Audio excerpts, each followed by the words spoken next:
जय गुरुदेव। जय गुरुदेव। जय गुरुदेव नाम किसका, जय गुरुदेव नाम किसका, प्रभु का पावन नाम, प्रभु का पावन नाम। जय गुरुदेव।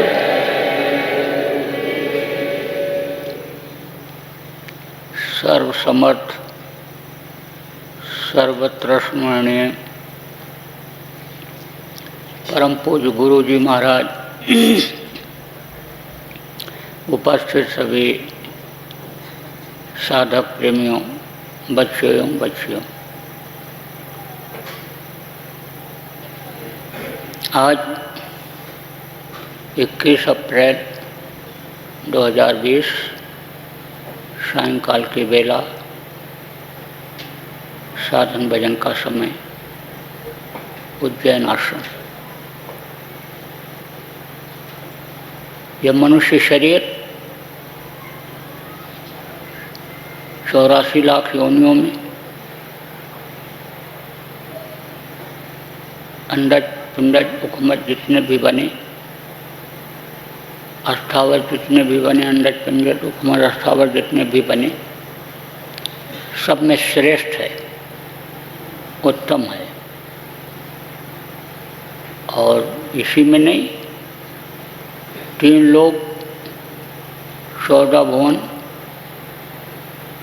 में भी सबसे उत्तम है। आप ये समझो, जो 3 शरीर इसके अंदर और हैं, लिंग शरीर, सूक्ष्म शरीर और कारण शरीर, सब में उत्तम है। इसमें जितनी ताकत है, जितना पावर है, किसी में भी नहीं।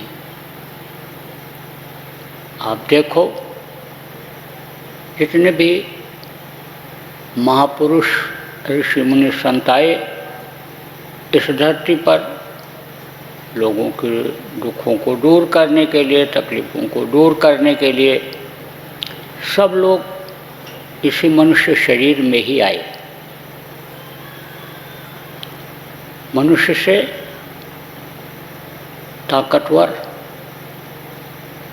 हाथी, घोड़ा और शेर तो देखने में लगता है मनुष्य को मार सकता है, अगर मनुष्य के पास हथियार न हो, चाहे वो धारदार हथियार, गोला बंदूक का हथियार, या आत्मिक शक्ति का, आध्यात्मिक शक्ति का हथियार न हो, तो आदमी को वो मार सकते हैं। लेकिन देखते ही हमला नहीं करते हैं। आप ये समझो कि देखते रहते हैं। जब आदमी डरता है, उनकी तरफ से नज़र को हटाता है, तब वो हमला करते हैं। अगर उनकी आंखों में देखते रहो तो फिर हमला नहीं करते। आप ये समझो, ताकत तो बहुत है। ताकत दे करके भेजा गया वहाँ से। कहाँ से? माँ के पेट से बाहर निकाला गया। लेकिन इसकी ताकत क्षीण करने के लिए, जिसके देश में आप रहते हो, इनको काल भगवान कहा गया, उन्होंने लगा दिया किसको? 5 भूतों को। ताकत को क्षीण कर दे रहे हैं, अस्तित्व को मिटा दे रहे हैं। और इसको जो हीरा जैसी काया है, इसको मिट्टी में मिला दे रहे हैं। वो भूत कौन से हैं? काम, क्रोध, लोभ, मोह और अहंकार। आप देखो ये 5 हैं और इनमें सबसे बड़ा कौन है? इनका लीडर कौन है? मुखिया कौन है? अहंकार। समझो इन चारों भाइयों का बड़ा भाई अहंकार है। अहंकार सबके साथ लगा हुआ है। काम में भी अहंकार का अंश है, क्रोध में भी है, लोभ में भी है और मोह में भी है। आदमी बहुत सा काम अहंकार बस कर डालता है। हमारे पास धन है, बल है, हम उनको मार देंगे, कुछ नहीं होगा, काट देंगे, कुछ नहीं होगा। हमको ये कुर्सी मिली हुई है, हम मंत्री हैं, हम संतरी हैं, हम ये हैं, हम वो हैं, उसके बस कर डालता है। आप ये समझो पुरुष से कई गुना ज़्यादा काम वासना औरत में होती है, लेकिन अहंकार उसके साथ जो पुरुष के साथ लगा हुआ है वो समझो इतना बलवान होता है कि उसी में उसकी जीत हो जाती है। आप ये देखो कि क्रोध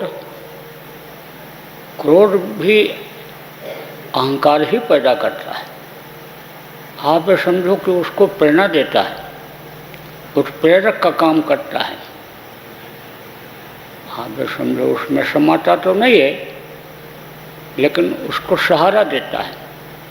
अहंकार क्रोध पैदा करता है, मार दो, काट दो, क्या होगा, कुछ नहीं होगा, हमारे पास बल है, जन बल है, धन बल है, पद बल है, कुछ नहीं होगा। क्रोध, लोभ के साथ भी अहंकार लगा हुआ है। आप ये समझो मोह के साथ भी लगा हुआ है। तो अहंकार आदमी की ताकत को, शक्ति को खत्म कर दे रहा है। आप ये समझो कहा गया करा कराया सब गया जब आया अहंकार। लेकिन जब सत्संग मिल जाता है, संत मिल जाते हैं, उनकी दया हो जाती है, तब समझ में आ जाता है। बलक बुखारे का बादशाह इब्राहिम के ऊपर संस्कार अच्छे होने के कारण कबीर साहब की दया हो गई। जीव उबारक थे, जीवों को उबारने के लिए, अपने वतन अपने घर ले जाने के लिए ही संत धरती पर आते हैं। भूले भटके इंसानों पर रहमत की नज़र वो करते हैं। कहा गया कि जब लोग परेशान होते हैं, जब आप ये समझो लोभ, लालच, मोह ये सब बहुत बढ़ता है, काम जब बहुत बढ़ता है, आदमी की जो लक्ष्मण रेखा खींची हुई है उस रेखा से आगे निकल जाता है, सीमा से आगे निकल जाता है। आँखों से माँ बहन बहू बेटी की पहचान खत्म हो जाती है। आप समझो कि ये शरीर गंदा हो जाता है, तब धर्म का ह्रास हो जाता है। तो कहा जब नींव धर्म की हिलती है, कोई हस्ती खुदा से उतरती है, भूले भटके इंसानों पर रहमत की नज़र वो करती है, तो रहमत की नज़र करते हैं, आते हैं, नज़र डालते हैं। जो रूहें गुनाहों से रहती दबी, जो गुनाहों से रूहें दबी रहती हैं, कर्मों से, गुनाह से जो ये जीवात्माएँ दबी हुई हैं, निकल नहीं पा रही, शरीर से ऊपर नहीं जा पा रही, खुदा के नूर तक नहीं पहुंच रही हैं, उनमें नहीं समा पा रही हैं, दोज़ख में जा रही हैं, जन्नत जिनसे बहुत दूर हो गया, तो उनकी सफाई करते हैं। जब फ़कीर, पूरे फ़कीर जिनको कहा गया, जिनको संत कहा गया, किसी ने संत सदगुरु कहा, तो कबीर साहब जब आए थे तो सब पर उन्होंने दया बरसाया। संत महात्माओं के नज़र में कोई हिंदू, मुसलमान, सिख, ईसाई नहीं होते हैं, सब समान होते हैं, क्योंकि रूहें, जीवात्माएं सब के अंदर एक जैसी ही हैं। तो एक दिन बादशाह बैठा हुआ था छत पर, तो उसको एक लंबा तिरंगा आदमी दिखाई पड़ा शाम के समय, जब अंधेरा हो रहा था। पूछा, कौन? बोला, खिजिर। क्या खोज रहे हो? ऊँट खोज रहा हूँ। ऊँट? शाही महल पर, बादशाह के छत पर ऊँट कहाँ से आएगा? ऊँट तुमको कैसे मिलेगा? तो कहा, जैसे आप बादशाहियत के नशे में, ऐश और आराम में खुदा को खोज रहे हो। इतना कहकर गायब हो गया।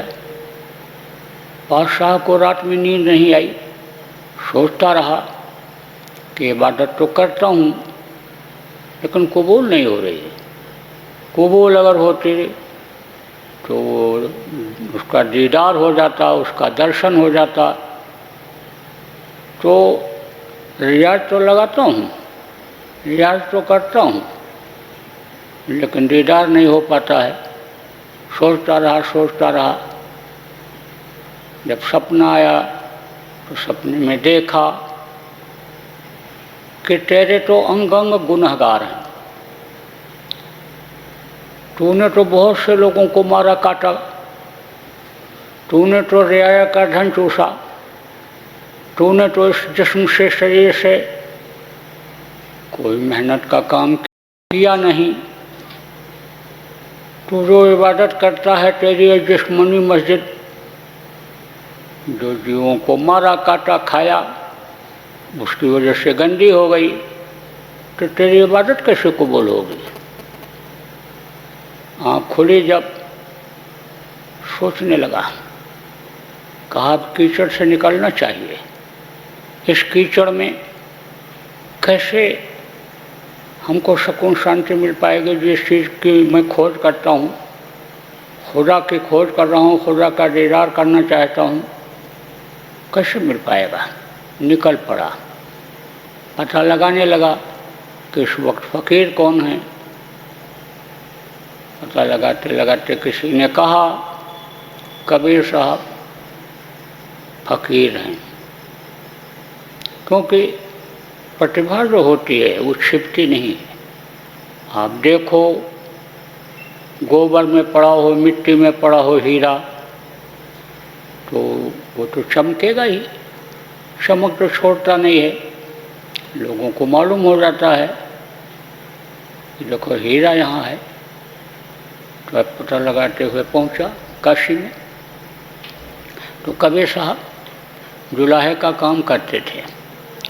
देखा गया कि संतों का जो जीवन रहा है बड़ा संघर्षमय रहा है। मुफलिसी में, गरीबी में ही उन्होंने खुदा को पाया है, ऐशा आराम में नहीं।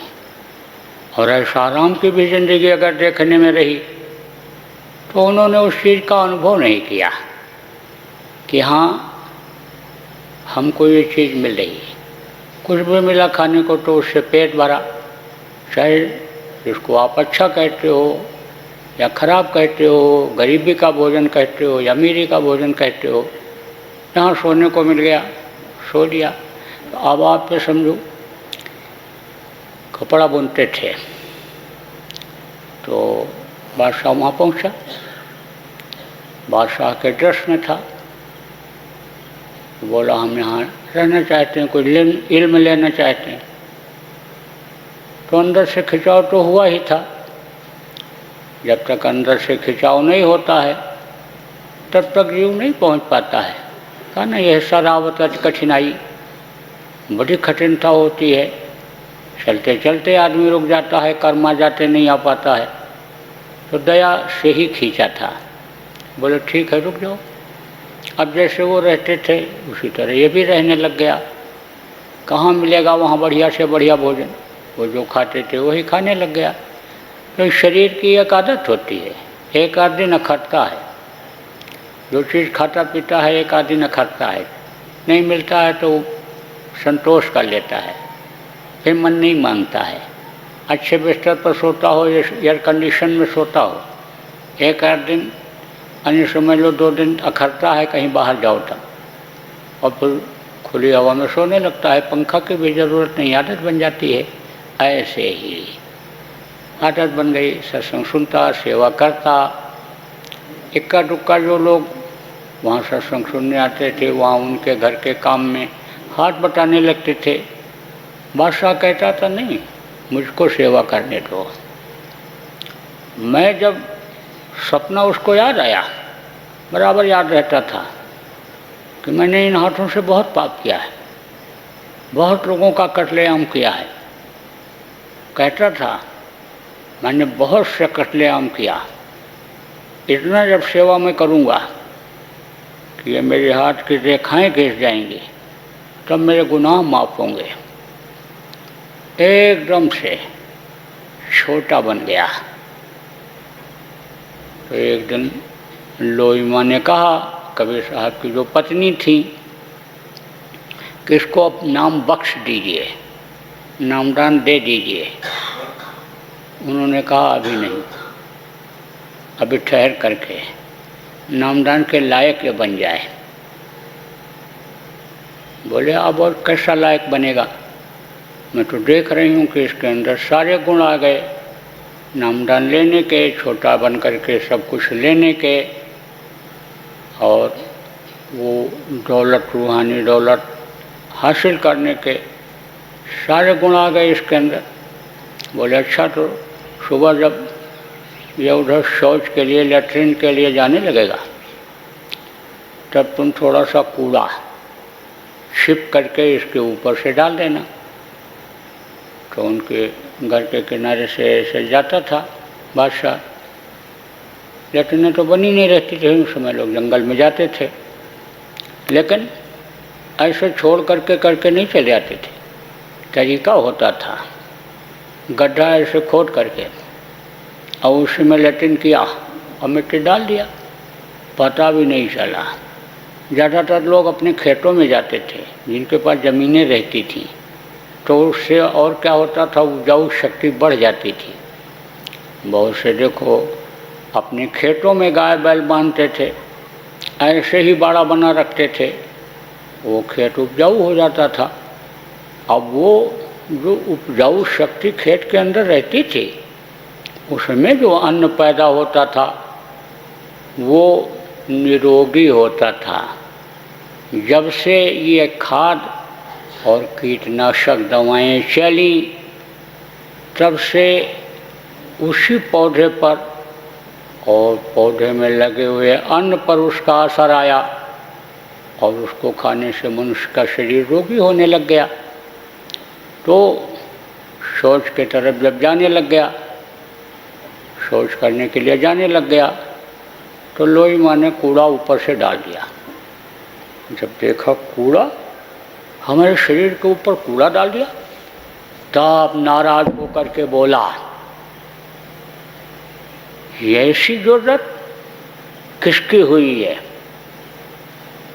अगर मैं बलख में होता तो खाल खिंचवा करके भूसा भरवा देता। इतनी कड़क आवाज़ में जब बोला, अरे तो लोई तो थी तो ओट में, लेकिन कांप गई डर के मारे। कबीर साहब ने पूछा क्या कहा था? डाला था कूड़ा? हाँ डाला था। क्या बोला? अरे बोली कि मैं तो कांप गई उसकी बातों को सुन करके। बोले देखा तुमने, सब कुछ होते हुए भी अहंकार अभी उसका नहीं गया है, और अहंकार ही ये जगा देगा इसके काम को, क्रोध को, लोभ को, मोह को यहाँ से जाने के बाद, और ये फिर उसी में फंस जाएगा। इसलिए जब तक सबसे ढीला ये नहीं पड़ेगा, चारों से ढीला नहीं पड़ेगा, चारों से ये छोटा नहीं होगा, काम से, क्रोध से, लोभ से, मोह से, तब तक यह पात्र नहीं बन पाएगा। बर्तन इसका गंदा ही हो जाया करेगा। बर्तन की सफाई लोई बहुत ज़रूरी है। कुछ दिन जब और रहा तो कहा ना, अतिशय रगड़ करे जो कोई, अनल प्रगट चंदन ते हुई। रगड़ते रहो तो चंदन इतना शीतल होता है, ठंडा होता है कि उसमें भी आग निकल आती है। तो रगड़ते समझो की सफाई हो गई जो थी, दया हो गई कबीर साहब की, और अहंकार समझ लो बहुत कमज़ोर पड़ गया। तब बोले कबीर साहब, लोई मैं सोच रहा हूँ कि अब इसको नामदान दे दूँ। तो लोई ने कहा, इतना दिन रहा और इतना सेवा किया और सब कुछ रहा, तो उसके अंदर से अहंकार नहीं गया, और अब इतने ही दिन के अंदर कैसे चला गया होगा, क्योंकि अहंकार इतना जल्दी नहीं जाता है। कंचन तंजना सहज है, सहज त्रिया काने, मान बढ़ाए ईर्षा दुर्लभ दुर्ना देह कहा गया। ये चीज़ें मन बढ़ाई का अहंकार। देखो कहा मैं बादशाह होता तो खाल खिंचवा लेता, कैसे चला जाएगा, ये चला गया होगा। बोले तुम देख लेना, सुबह जब जाने लगे उधर टट्टी मैदान जंगल की तरफ, तो इसके ऊपर मैला डाल देना, थोड़ा मिट्टी कीचड़ मैला मिला करके डाल देना। जब दूसरे दिन उन्होंने यही किया तो कहा, अरे भाई किसने अपने हाथों को गंदा कर लिया, अरे इससे भी ज़्यादा गंदगी मेरे अंदर भरी हुई है, वो तो गुरु की दया से ही खत्म होगी। आपने अपने हाथों को क्यों गंदा किया भले आदमी। गया टट्टी मैदान करके आया, नहाया धोया। कबीर साहब ने पूछा कि भाई आज क्या बोला। बोली आज तो ये बोला। बोले अब देखा तुमने, ये लायक हो गया, अब नामदान लेने के लायक हो गया। और नामदान दिया और भजन करवाया, और वही ऐश और आराम की ज़िंदगी बिताने वाला बादशाह चिथड़े गुड़ोड़े में बसर करने लग गया। कुछ दिन वहाँ जब रहा, कबीर साहब ने कहा, अब तुम जाना चाहो तो जा सकते हो। आप समझो कि जैसे कोई कागज होता है और उस पर जब अधिकारी का दस्तखत हो जाता है तो पक्का मान लिया जाता है, लेकिन जब मुहर लग जाती है तब और पक्का होता है। दस्तखत की उतनी कीमत नहीं होती है, लेकिन जब मुहर लग जाता है तब वो पक्का हो जाता है। ऐसे ही नामदान तो मिल गया, दस्तखत तो समझ लो कि हो गया, लेकिन मुहर नहीं लगा। मुहर कब लगता है, जब एक जीवात्मा इस शरीर से ऊपर निकलती है, ऊपरी लोकों में जाती है, तो मुहर वहाँ लगता चला जाता है। आप देखो एक देश से दूसरे देश में जब बहुत से लोग जाते हैं तो बाई रोड भी जाते हैं, तो वहाँ पासपोर्ट पर मुहर लगता चला जाता है ऐसे, और निकलते चले जाते हैं।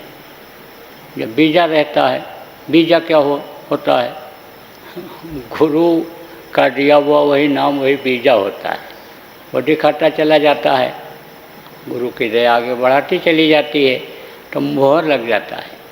तो मुहर लग गया, और जब मुहर लगा तब कहा अब जाओ तुम कहीं भी घूमो, अब जाओ तुम घूमना चाहो तो चले जाओ, अब कुछ ज़रूरत नहीं रह गई, मुहर लग गया, अब कोई दिक्कत नहीं है तुमको, चाहे यहाँ घूमो चाहे वहाँ ऊपरी लोकों में घूमो, अब तुम्हारी डोर किसी और के हाथ में हो गई।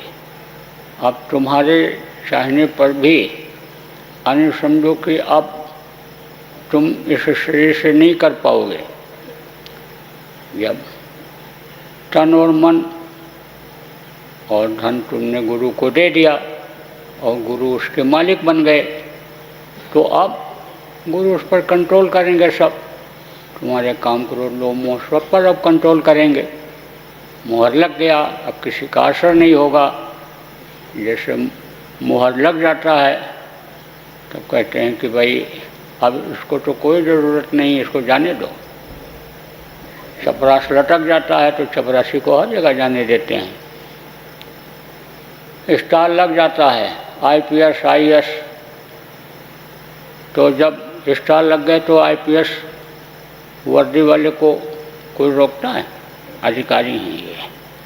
ऐसे ही बैज लग जाता है जब, तब कोट पहन लेते हैं वकील लोग, तब कोर्ट में जाने से रोकता नहीं है कोई।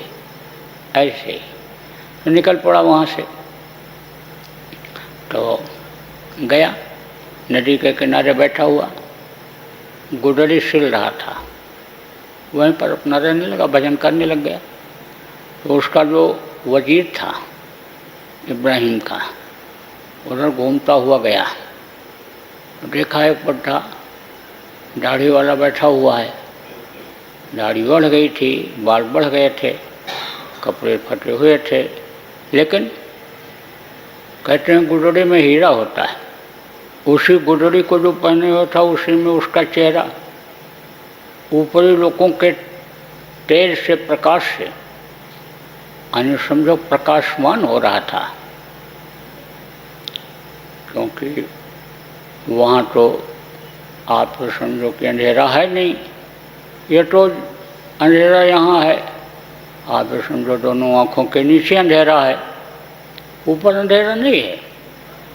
ये जीवात्मा जो शरीर के अंदर पड़ी हुई है, ये जिंदा तो है लेकिन इसके अंदर ताकत नहीं है।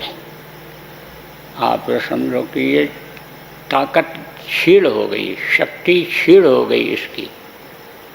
जैसे कोई आदमी बहुत कमज़ोर हो जाए तो हाथ पैर उसके ढीले पड़ जाते हैं, और जब उसको दवा पिला दी जाती है और आप इस समय जो तंदुरुस्त हो जाता है, तो आप समझो कि तंदुरुस्त हो गया, कहीं भी बैठा रहेगा तो वो छिप पाएगा। आप समझो जो तंदुरुस्त लोग होते हैं, चेहरा मोहरा उनका अलग होता है, रोगियों का अलग होता है। देखो कोई कितना भी बुढ़ा हो, लेकिन अगर रोग नहीं है तो चेहरा मोहरा उसका अलग दिखता है। और अगर कोई बच्चा ही हो और रोगी है तो उसका चेहरा मोहरा, शरीर की बनावट अलग दिखती है। ऐसे ही जब जीवात्मा ऊपर जाती है तब इसको ताकत मिलती है, और फिर जब लौट करके इधर आती है तो रोम रोम में उसका असर दिखाई पड़ता है, बदल जाता है एकदम शरीर, चेहरा मोहरा सब बदल जाता है, आकर्षण पैदा हो जाता है। जैसे अंधेरे में कोई आदमी हो तो जुगनू की रोशनी जो होती है उसको, वो भी बहुत उसको अच्छी लगती है। दिया का टिमटिमाना भी बहुत अच्छा लगता है, रोशनी हल्का जब दे देता। ऐसे तो बैठा हुआ था तो देखा, नज़दीक गया तो पहचान गया। तो कहा, आप बादशाह सलामत यानी इब्राहिम? बोले हाँ। पहचान तो अभी गया। कहा, आपका गुलाम वजीर, नाम बताया। हमने आपके जाने के बाद आपके बच्चों को तालीम दिया, शिक्षा दिया, पढ़ाया लिखाया, और आपके राज्य को मैंने संभाला। अब हम आपको फिर अपने बादशाह के रूप में देखना चाहते हैं एक बार। आप हमारे ख्वाहिश को पूरा करिए, इच्छा की पूर्ति करिए। तो जो सुई लेकर के सिल रहा था गुदड़ी, नदी में फेंक दिया और कहा, वजीर वो हमारी सुई ला दो, हमारी सुई ला दो। फिर हम तुम्हारे साथ चले चलेंगे, तुम्हारी ख्वाहिश पूरी कर देंगे। एक ख्वाहिश पहले तुम हमारी ये पूरी करो। बोला सैकड़ों हजारों लाख सुई आपके लिए ला कर रख दूँ, मुझको मोहलत दीजिए, मौका दीजिए। बोला हमको वही सुई चाहिए जो मैंने फेंका है। तो उसने कहा नामुमकिन, ये कैसे हो सकता, नहीं मिल सकती। तवज्जो दिया तो कहा ना, जो इच्छा कीनी मन माही और हरि प्रताप कर दुर्लभ नहीं। भक्तों की इच्छा वो भगवान पूरा करते हैं। भक्त आदमी बन जाए, विश्वास उस पर हो जाए, उसके लिए समर्पित हो जाए, उसको समझ जाए कि हमारी जो ख्वाहिश, हमारी जो इच्छाएं इस दुनिया की, सब कुछ उसके हाथ में है, सब कुछ वो दे सकता है, तो सब कुछ देता है। दाता इसीलिए उसको कहा गया। दीन बन जाओ दीनानाथ, इसलिए उसको कहा गया। दीन बन जाओ तो भी मदद करने लग जाए। अहंकार रहता है तो वो भी मुँह फेरे हुए रहता है। तो तवज्जो दिया, इच्छा किया कि सुई आ जाए। तो एक मछली मुंह में वही सुई लेकर के ऐसे आ गई। ऐसे वो जैसे कहा जा आप तो ले आते थे। मछली के मुंह से सुई ला करके दे दिया। कहा देख, अब मेरे पास ये दौलत हो गई, अब उस दौलत की और उस गद्दी की कोई ख्वाहिश इच्छा नहीं रह गई। देख, जब उसने देखा, आप समझो वजीर ने तो चरणों पर गिर पड़ा, समझा कि अब ये इब्राहिम बादशाह नहीं रह गए, अब ये फ़कीर हो गए, फ़कीर इब्राहिम हो गए। चरणों पर गिर पड़ा। कहा देखा, जब तू आया था तो मुझे सलाम किया था, अब तो इतना झुक गया, मेरे पास आ गया एकदम। उस वक्त तो सिर झुकाया था, हाथ उठाया था, आदाब आदि किया था, और अब देख तू चरणों पर गिर गया। तो ये दौलत अब मेरे पास आ गई। तो अब आप ये समझो, जब तक अहंकार रहा तब तक कुछ नहीं मिला। अहंकार खत्म हो गया तो इब्राहिम को सब कुछ मिल गया। तो अहंकार बुरी बला होती है। देखो, अहंकार में ही इस समय लोग मार दे रहे हैं लोगों को। जान से बड़ी कोई कीमत होती नहीं आदमी की, लेकिन अहंकार में कि हम हिंदू हैं, हम मुसलमान हैं, हम सिख हैं, हमारा मज़हब सबसे ऊंचा है, हमारा खुदा बड़ा है, कोई कहता हमारा भगवान बड़ा है, कोई कहता हमारे बजरंगबली बड़े हैं, कोई कहता हमारी काली माता बड़ी हैं। हमारे पास समझो गांव के लोग हैं, शहर के लोग हैं, फौज है, फाटा है, ये है, वो है। ये क्या है? ये अहंकार है। तो एक म्यान में दो तलवार रह नहीं सकती है। दो तलवार कैसे रहेगी? एक म्यान में एक ही तलवार रहती है। तो सुकून भी चाहते हो, शांति भी चाहते हो, और रोग से मुक्ति भी चाहते हो, तो कुछ तो त्याग करना पड़ेगा, कुछ तो छोड़ना पड़ेगा। बुराई छोड़ोगे तभी तो अच्छाई आएगी। जब यानी समझो जिसकी वजह से, खराब खान पान की वजह से, खराब कर्मों की वजह से ये जो कोरोना जैसा रोग सजा दे रहा है, तो जब इन बुराइयों को छोड़ोगे तभी तो छुटकारा मिलेगा, तभी तो राहत मिलेगी, और नहीं तो सजा मिलती जाएगी। कोई देश ये कहे, कोई क्षेत्र, एरिया, प्रांत, सूबा ये कहे कि हम कोरोना मुक्त हो गए, लेकिन रोग मुक्त तो नहीं हुए। कोरोना का नाम लेकर कोई दूसरा रोग आ जाए तब क्या करोगे? इसलिए भाई, खान पान को, चाल चलन को सही रखना बहुत ज़रूरी है। अब आप ये देखो कि नियम कानून बनाया गया रहने के लिए, इस वक्त पर आने समय लोग बचने के लिए बीमारियों से, संकट से, तो उसका पालन न करोगे, नियम तोड़ोगे सज़ा मिलेगी। अब आप ये समझो, समझ नहीं पाते हो, सोच नहीं पाते हो।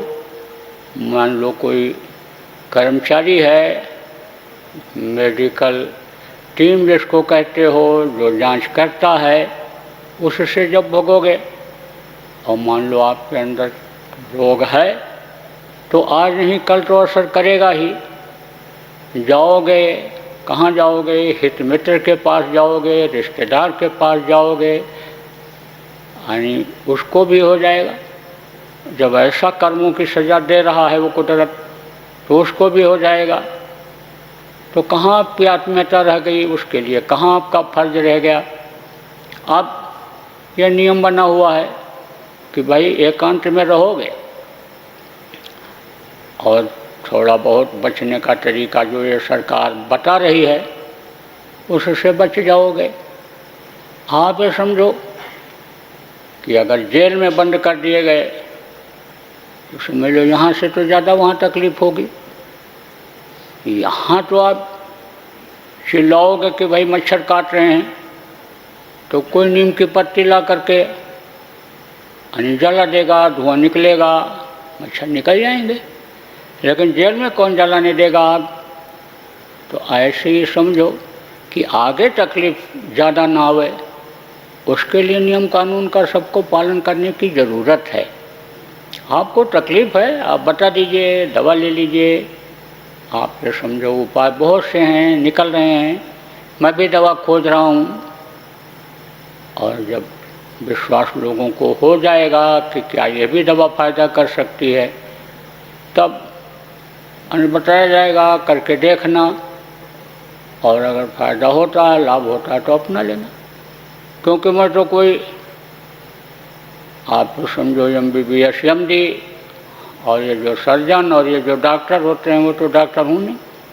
आपने जो किताबों में पढ़ा, आप जो यूनिवर्सिटी कॉलेज में पढ़े, मेडिकल कॉलेज में पढ़े, वो तो पढ़ाई मैंने किया नहीं। गुरु के चरणों में रह करके जो कुछ सीखा समझा जाना, उसी का रिसर्च कर रहा हूँ। तो अब आप क्या समझो कि आगे का समय हमको कोई बहुत अच्छा नहीं दिखाई पड़ रहा है, खराब समय दिखाई पड़ रहा है। आप ये समझो जन धन की हानि बहुत दिखाई पड़ रही है। आप ये समझो बड़े बड़े ये जो देश हैं, ये एकदम से बिल्कुल ख़त्म के कगार पर दिखाई पड़ रहे हैं। भारत देश का ये जो बॉर्डर है, जहाँ पर है उससे बहुत दूर दिखाई पड़ रहा है। कुल मिलाकर के समझो कि पूरे विश्व की आबादी कम होगी। आप ये समझो कि खराब समय आएगा। भारत का उतना नुकसान तो नहीं होगा, अब भी दूसरे देशों की अपेक्षा कम हो रहा है। रोग तो फैल रहे हैं लेकिन मृत्यु संख्या कम है। दूसरे देशों में रोग के अपेक्षा मृत्यु संख्या ज़्यादा है। भारत के ऊपर दया तो है, संत महात्माओं की दया है, लेकिन यह जब बातों को पकड़ें, आप ये समझो जब मौजूदा संत की बात न मानो तो किताबों में जो संत आए लिख करके गए, चाहे वो मज़हबी किताब रही हो, चाहे वो हिंदू धर्म के ग्रंथ रहे हों, उनको पढ़ो, उनको समझो, उन्हीं बातों को मान लो। सब लोगों ने कहा शाकाहारी रहो, सब लोगों ने कहा नशा मुक्त रहो, सब लोगों ने कहा जीवों पर दया करो। आप ये समझो जिसको माता कहा गया, गौ माता, उनकी रक्षा करो, उनकी सेवा करो। आप ये समझो गौ की आगे बहुत ज़रूरत पड़ेगी। गौ का मूत्र, गौ का गोबर, गौ का रहना, आप ये समझो लोगों के लिए रखना, गौ को रखना, ये बहुत फ़ायदेमंद होगा। आप ये मान लो कट जाएंगी, इनको काट के खा जाओगे, तो कैसे उसकी आपूर्ति कर पाओगे। देखो प्रेमियों, आप कुछ लोग जानते हो जो पढ़े लिखे बुद्धिजीवी हो, आप जानते हो कि एक देश से दूसरे देश का व्यापारिक यानी समझो कि संबंध होता है, व्यापारिक समझौता होता है कि हम अपने देश में बना हुआ सामान तुम्हारे यहाँ भेजेंगे और तुम्हारे यहाँ का बना हुआ सामान खरीदेंगे, हम आपके यहाँ कल कारखाना लगाएंगे, दुकान खोलेंगे, आप हमारे यहाँ लगा सकते हो। तो बहुत से देश ऐसे हैं कि जो दूसरों के यहाँ व्यापार करते हैं, उनके आदमी जाते हैं, उनके कल कारखाने खुले हैं, किसी किसी में सरकार का भी हिस्सा है, किसी किसी में केवल व्यापारियों का ही है। इसी तरह से आप ये समझो कि हजारों व्यापारियों के व्यापार, कल कारखाने और धंधे चाइना में चलते हैं और चाइना की आंतरिक हालत बड़ी ख़राब हो रही है। बाहर से अपने ऐंठ में, हीरो बनने के चक्कर में वो भले न कुछ बताता हो, लेकिन वहाँ की हालत ख़राब हो रही। तो अब ट्रंप जैसे अमेरिका के राष्ट्रपति, जो शक्तिशाली देश के मालिक बताए जाते हैं, वो भी कहने लग गए कि कोरोना को छिपाया चीन ने, कोरोना को जो कोरोना में मरे उनके लोगों को छिपाया, मरे ज़्यादा दिखाया कम। तो ऐसे कोई नहीं कहता है बगैर आधार के। और इसी तरह से और देश वाले भी बोलने लग गए। तो कहते हैं कि जब आदमी बौखलाहट में होता है तो गलती पर गलती करता चला जाता है, मानवता इंसानियत को भी भूलता चला जाता है। तो कुछ घटनाएं ऐसे दूसरे देशों के लिए भी चाइना की तरफ से हो गई हैं। तो लोगों का चाइना से मोह होने लगा भंग। तो वहाँ से अब हट करके भारत को लोग टारगेट बना रहे हैं बिजनेस के लिए, व्यापार के लिए, और सरकार से संपर्क कर रहे हैं। लेकिन विदेशी व्यापारियों का भारत में आना भारत के लिए समझो कि खतरे की घंटी बजना है। आप इस बात को समझो कि भारत में जब अंग्रेज आए थे तो वो राज्य करने के हिसाब से नहीं आए थे, व्यापार करने के लिए ही आए थे। लेकिन यहाँ की जलवायु उनको सूट कर गई, यहाँ के लोग अच्छे लग गए, यहाँ पर कच्चा माल यानी मिलने की उनको संभावना ज़्यादा लगी। तो उन्होंने यहाँ सबसे पहले व्यापार स्थापित किया। उसके बाद में लोगों का खान पान बदला, चाल चलन बदला, जो वहाँ की संस्कृति थी उस संस्कृति को अपनाने के लिए यानी समझो लुभाए लोगों को। और फिर उसके बाद में उनको, जनता को, बड़े बड़े राजाओं को यानी उन्होंने अपने हाथ में ले लिया और हुकूमत करने लग गए। और समझ लो कि लोगों के दिल दिमाग में ये बात बैठ गई कि उधर से लेकर अस्तर तक अंग्रेज़ों का ही राज्य हो गया, अब ये हटने वाले नहीं हैं। लेकिन जनता जब दुखी हुई, अब गुहार किससे लगाती, आवाज़ किससे लगाती? जो पंच प्रधान और राजा उस समय के थे जनता के, सबको उसने खरीद लिया था, सब उसी की ओर बोलने लगे थे। तो उसने किससे आवाज़ लगाया? उस मालिक से लगाया, परमपिता से लगाया। और आप देखो भगत सिंह, चंद्रशेखर, अशफाक उल्लाह खां, राजेंद्र लाहिड़ी, महात्मा गांधी जैसे लोग ये आगे बढ़े देश को आज़ाद कराने के लिए। तो उस समय पर यही स्वतंत्रता संग्राम सेनानी जिनको कहा गया, अब जिनको पेंशनें मिल रही हैं, सारी सुविधा मिल रही है, इनके पत्नी तक को सुविधा, बच्चों के लिए तक की सुविधा मिल रही है, गवर्नमेंट दे रही है। यह जब प्रचार करने के लिए आज़ादी की लड़ाई में निकले तो दरवाजे पर लोग इनको खड़ा नहीं होने देते थे। गांधी टोपी वे लंबी खादी की पहनते थे तो खड़ा नहीं होने देते थे, हट जाओ नहीं नाराज हो जाएगा साहब। तब वो क्या करते थे, जंगलों में जाते थे, आवाज़ लगाते थे आज़ाद करा लेंगे। इतना विल पावर था उनमें कि उसी विल पावर ने देश को आज़ाद कराया, लेकिन कुर्बानियाँ देनी पड़ी। कैसे कैसे ये देश आज़ाद हुआ। अब इस समय पर जो कुर्सियों पर बैठे हुए हैं उनको क्या पता है कितना खून बहाया लोगों ने। आप ये समझो कितनी मेहनत किया, पसीना बहाया। तो हम तो ये कहेंगे कि इस समय पर जो कुर्सी पर, ऊंची कुर्सी पर बैठे हैं, की पॉइंट जिनको कहते हैं, बैठे हैं, आप सब लोगों को विचार करना चाहिए। राजनेता ही नहीं, बड़े बड़े अधिकारी और बड़े बड़े जो लोग देश के लिए शुभचिंतक हैं, सबको विचार करना चाहिए। और जो विदेशी लोग यहाँ पर कल कारखाना लगाने के लिए आना चाहते हैं, इनके प्रस्ताव को खारिज कर देना चाहिए। अगर इन्होंने कल कारखाना यहाँ लगा लिया तो देश की सुरक्षा खतरे में पड़ जाएगी। आप ये समझो फिर आप रोक नहीं सकते किसी को आने जाने के लिए, किसी न किसी बहाने से आ जाएंगे। किस देश के लोग आएंगे, कहाँ से आएंगे, कैसे आएंगे।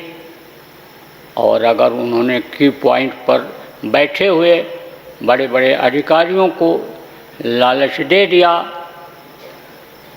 आप ये समझो खरीद लिया, तो देश तो फिर परतंत्र हो जाएगा। आप ये समझो फिर वही हुकूमत करने लग जाएंगे। मान लो ऐसा नहीं होता है तो सामान आप ये समझो सस्ता बेचेंगे, जो भारत में बना हुआ सामान है उससे सस्ता बेचेंगे। और जब भारत के कल कारखाने बंद हो जाएंगे, माल महंगा होने के नाते, खर्चा ज़्यादा पड़ने के नाते अपने देश के कल कारखाना के मालिक उनको बंद कर देंगे, फिर वो रेट बढ़ा देंगे। अब आपकी मजबूरी हो गई, उसमें क्या डालेंगे आपको क्या पता, क्या डाल करके हमको खिला रहे हैं। नशे की आदत डाल रहे हैं कि नशेली की गोलियां तैयार कर रहे हैं कि क्या कर रहे हैं। आप देखो कितने नौजवान देश के होनहार बच्चे नशे में मस्त, कुछ नहीं, ऐसी ऐसी गोली आ गई कि बस खा लिया, मस्त पड़े हैं। जो नशे में रहेगा वो क्या कर पाएगा। नशे में आदमी को कुछ याद रहता है। आप ये समझो कि शराब की दुकानें खोलते बढ़ाते चले जा रहे हैं, कह रहे हैं इनकम बढ़ेगी, इनकम बढ़ेगी। आज मैं आपको 21 अप्रैल 2020 को ये बता दे रहा हूँ कि मांस और शराब के पैसे से देश कभी भी तरक्की नहीं कर सकता है। हिंसा हत्या का किया हुआ पैसा कभी भी फलदायी नहीं हो सकता है। और कितनी बढ़िया से बढ़िया दवा बना लो आप, इस पैसे को लगा दो कल कारखाने में, देशी विदेशी जितनी भी लोग हैं सबको बुला लो, बना लो, लेकिन रोग को हटा नहीं सकते हो। एक रोग कोरोना अगर हटा तो दूसरा कोरोना, तीसरा कोरोना आ जाएगा, नाम बदल करके आ जाएगा, रूप बदल करके आ जाएगा। इसलिए हमारी तो यही प्रार्थना है कि आप शराब की दुकानों को बंद करो। अभी तो लोगों की आदतें भी बहुत से लोगों की छूट गई हैं और खुल जाएंगे जगह जगह, फिर पीने लग जाएंगे।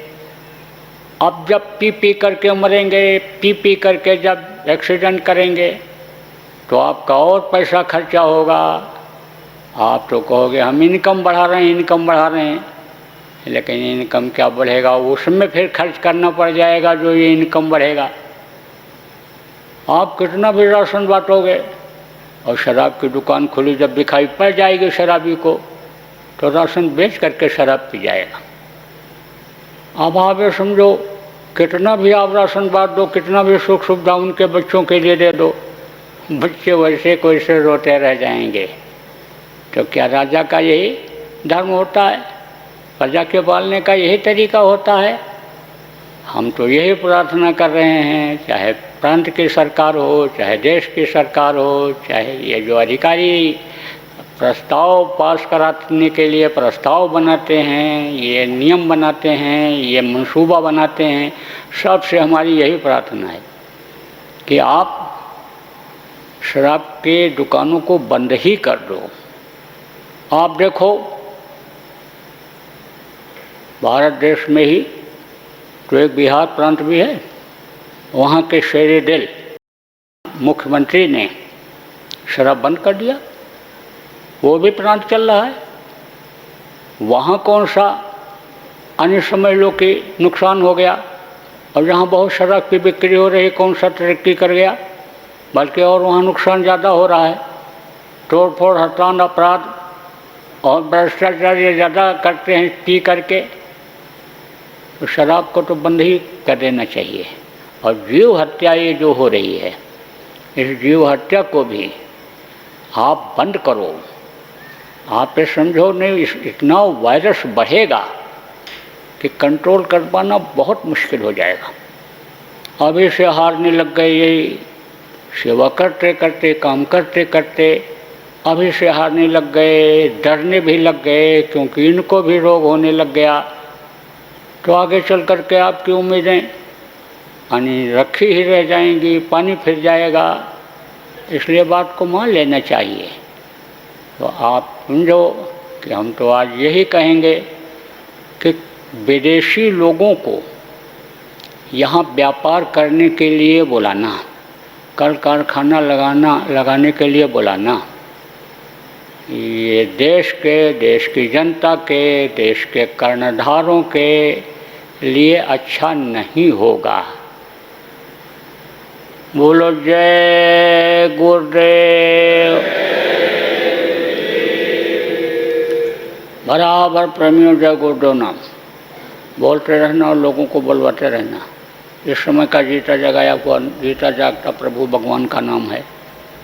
बोलो जय गुरुदेव, जय गुरुदेव, जय गुरुदेव, जय गुरुदेव, जय जय गुरुदेव।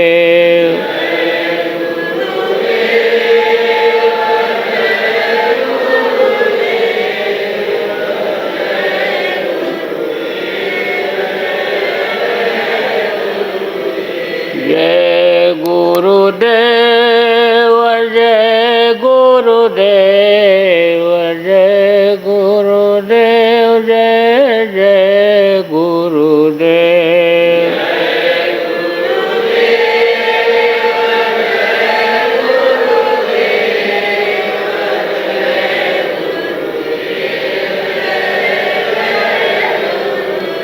जय गुरुदेव, जय गुरुदेव,